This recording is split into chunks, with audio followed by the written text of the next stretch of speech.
Hi, my name's Phil. I like to talk about politics, and in this video I'd like to discuss an extremely concerning government report into the effect of Brexit on schools in the UK.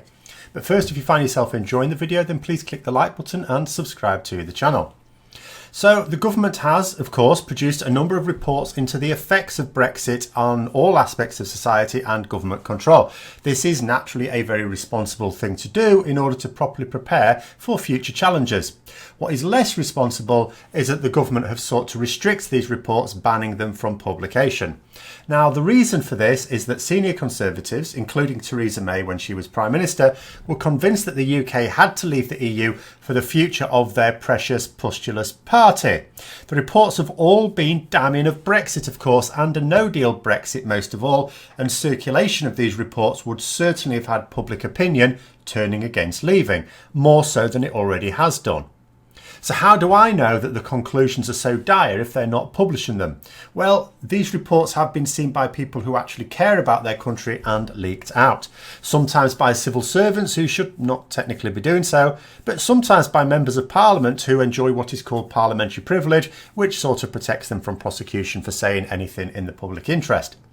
And so it is that the Observer newspaper has got hold of one of these reports into the effects of Brexit on schools, and it is pretty worrying. Now, when it comes to schools, I'd have thought this was an area of society that would suffer much less of an impact from Brexit, and so it may be, but this report highlights, I suppose, that even our education system is not immune from the ravages of this self-inflicted madness, and so therefore what aspect of life wouldn't be? One of the more obvious effects is, of course, on food. Now, with so many children in poverty in the UK, there are distressingly high numbers who rely upon school meals. Literally. An MP recently was telling how a child in her constituency walked into school one Monday before the summer break and fainted.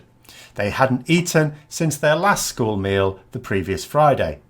There's often a lot of talk about the huge explosion in food bank use in our country, but much less talk about the fact that many more need them. Food banks rely upon donations and there aren't enough to meet demand. So there's a lot of people out there who are not able to get the food they need. And the point is that there are children out there who, if they don't eat at school, they don't eat. Imagine the effects, therefore, of food shortages in this situation. And food shortages are one of the things highlighted as being of immediate concern in the event of a no-deal Brexit, like literally the next day. We import an awful lot of food into the UK. And if there are delays at the borders, that food won't just take longer to get here, but it will spoil. So it will never get here. And when the timing of Brexit is also an unwelcome challenge, leaving the EU in November means less warehouse space for stockpiling due to Christmas demand. The report says, and I quote, "Warehousing and stockpiling capacity will be more limited in the pre-Christmas period. The department has limited levers to address these risks."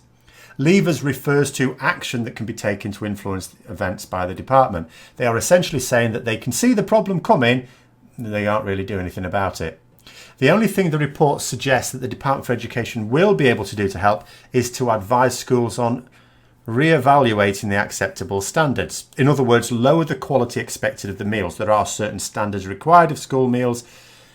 So children already getting most of their nutrition from school meals will then not be getting what they need at all as the nutritional value of those meals reduces. Jamie Oliver is going to go absolutely mental, I'm sure. And this would, of course, trigger serious health issues amongst the poorest in society who are, as I say, effectively, they're depending on schools for their nutrition. And with growing children, of course, that's particularly dangerous.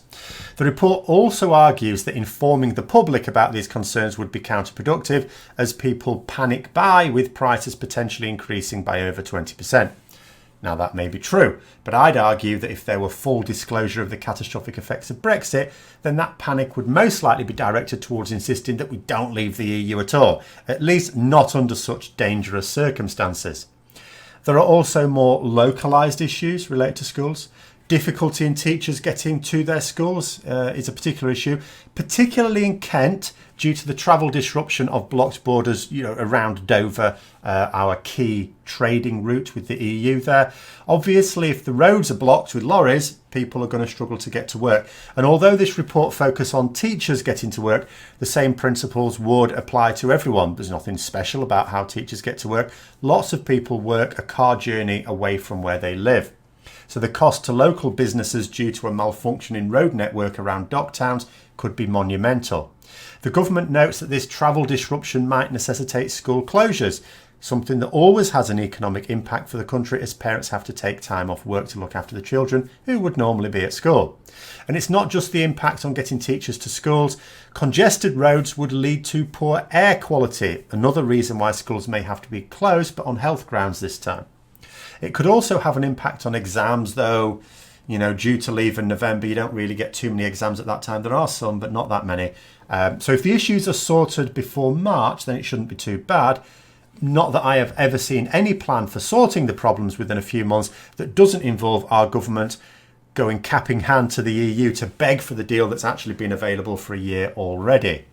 The report itself also appears to be recent as it refers to the new Prime Minister, though apparently not by name. So it was written between Theresa May resigning and Boris Johnson being elected Prime Minister.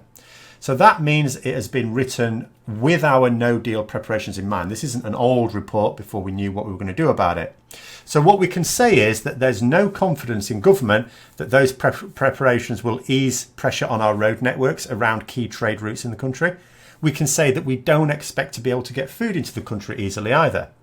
Bear in mind that publicly at least the talk was about disruption to outbound goods transport as EU nations have to do checks, but we're not going to do the checks.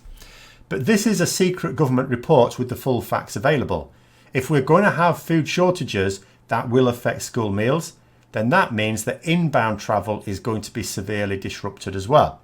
When challenged, the Department for Education said that they were confident that the contingency plans would deal with all issues, but the report itself, though confident about dealing with most of the issues, was less hopeful about the issues of food and medicine shortages, as well as travel for teachers. But as the department quite understandably, I suppose, won't comment on the specifics of a leaked document, they couldn't be asked about those specific situations. Perhaps some journalists could ask the Prime Minister or Secretary of State for Education in a future interview. So I hope you found the video interesting. If you'd like to support the channel further, then you could click the Patreon link for details. Until next time, I'll see you later.